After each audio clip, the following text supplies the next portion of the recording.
Chris, how was the opening practice? What were some of the things that you wanted to show in that first practice?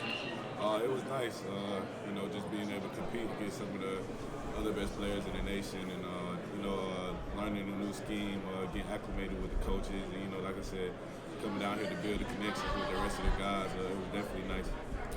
Now, when we talk about free safety, strong safety in the Georgia defense, is there any difference in terms of what you guys do, and how would you explain the difference between like what you did last year working with Lewis and then what you did this year with Starks?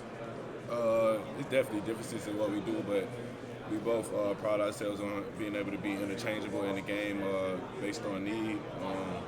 And like I said, Lewis and Malachi, both great players to be able to play with, both really smart, both great leaders, and you know what I'm saying, they have different skill sets, but like I said, they have a lot of similarities as well.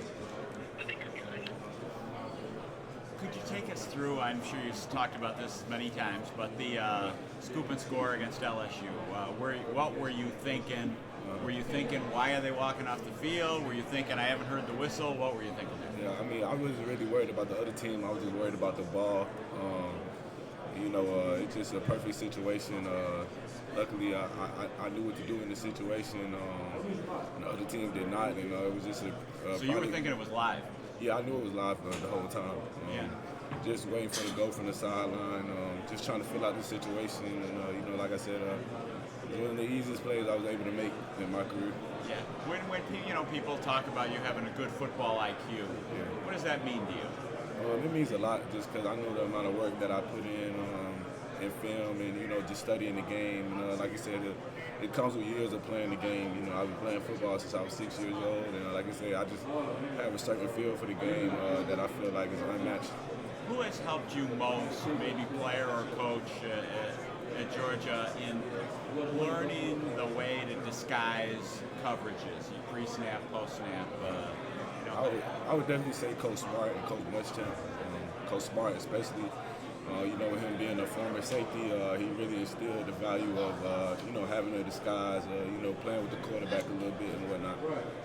Chris, how would you put into perspective the motivation? I mean, I know you weren't one of the guys that thought the media picked you guys to go 7-6, but there were guys that really bought into this narrative that there were teams, the people that didn't believe in Georgia. You'd obviously been around long enough to know that you guys were favored, but how would you explain how Kirby used that outside lack of belief in you? Like, how did that motivate you? Yeah, well, I definitely don't think anybody thought we was going to go 6-7, but it was people that, a lot of people, I don't think anybody expected us to go back to the national championship. And, that's our standard at the University of Georgia, and when that wasn't a belief in us, we felt a little bit disrespected. I don't really know where 6 and 7 came from, but like I said, we expect to win every game, and that's not the expectation for us.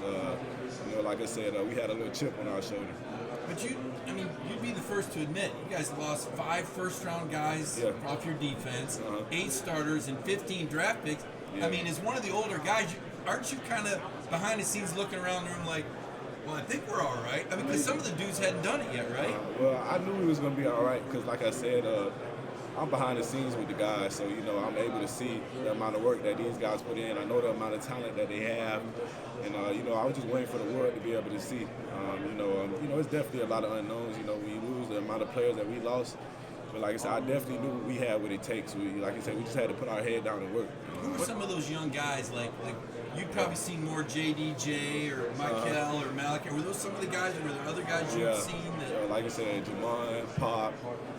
Michael, Nas, Stackhouse, Smile, Javon, Kamari, all those guys, like these guys that I've been knew had it, so like I said, I just was waiting for the world to find out, and like I said, I can't blame them, like a lot of people didn't know, like I said, a lot of people didn't know the amount of talent that we have, and the amount of talent that we still have there. We definitely had the capacity to be able to go and win another one. That's my next question. You're saying this three-peat talk is... It's definitely legit. We got all the talent in the world to be able to do it. We got the best coaching staff in the nation, the best fan base. And like I said, I know them boys going to go in now and just put their head down and work. Okay, so here's the question everybody outside's asking, and I know you don't coach the team, but you go up against these guys. after Stetson, I mean, you've seen Beck, you've seen Vandergriff, you've seen Gunnar Stockton. I mean, is there any drop off there, or do you think all these guys are? You're smiling like you know something we don't know. I think all those guys got it, especially Carson.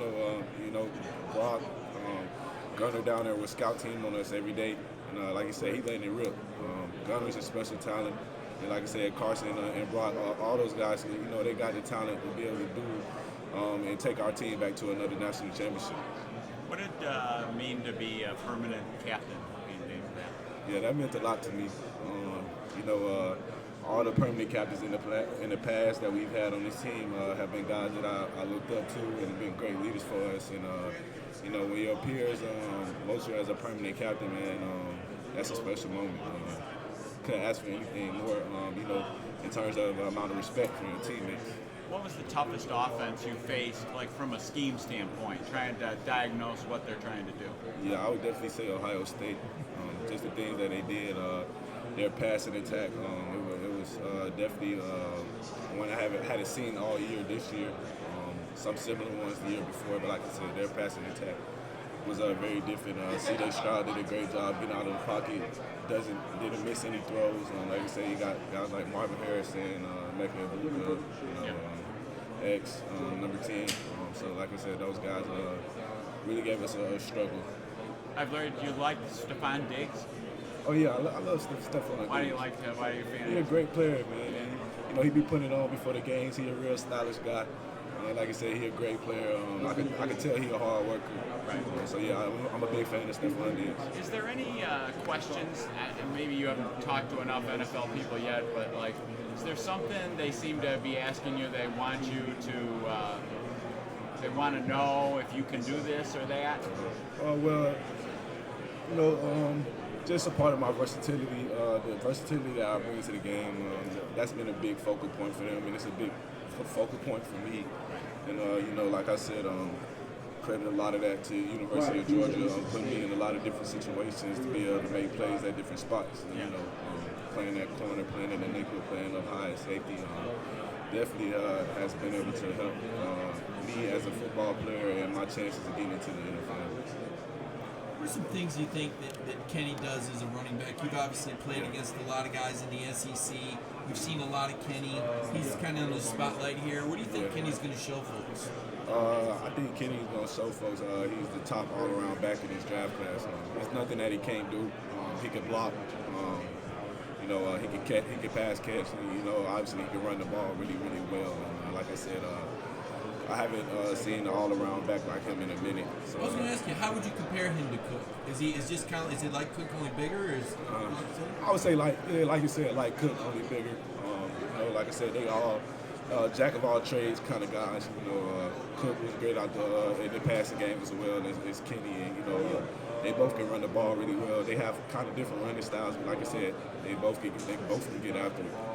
I asked you yesterday about all the stuff going on in Georgia. Obviously, there's been some tragedy. Yeah. There's been some controversy, distractions, I guess. And I've heard Georgia guys say we're built for this. So take me inside, like, how are they built? How does the Georgia program continue to propel itself through adversity? You were on the team when there was 6 weeks, 6 arrests 3 years ago, and yet Kirby just keeps going, or the team keeps going. How does the program do that? It's just a part of, like I said, part of that connection and that brotherhood that we have. And sometimes you gotta understand it, and sometimes in life things go wrong, man. And you keep everybody affected in your prayers, and you put your head down and continue to work. Like I said, just part of that connection and that brotherhood. And like you said, we just try to stay level-headed throughout it all. And what are the guys going through, like, right now? What's happening that we aren't seeing inside the House of Pain and the workout? I mean, this part of the season, is this a tough part of the year for players? Are they waiting to get back on the field? Or how would you describe what the guys are going through right now? Like I said, winter workouts, they getting after it. They had a quick little break, but like I said, they back at it. A lot of team run, a lot of lifting and stuff. I'm pretty sure the guys miss football a little bit, but I think they need that rest on their bodies right now. So, it's just all about getting stronger and faster. And, when spring ball come around, I know those guys going to get after it as they should. Questions done? All right, Georgia guy to Georgia guy. Most important question of the day. What's your go-to Chick-fil-A order? My go-to Chick-fil-A order? Absolutely. Oh yeah, I'm gonna get a 12 count meal, some nugget meal. I gotta get my nuggets extra crispy. Okay. I gotta get like 5 Polynesian sauces. I'm gonna douse it all up and all that. My man. Okay. Yeah. Awesome. Thank y'all. So, Appreciate it.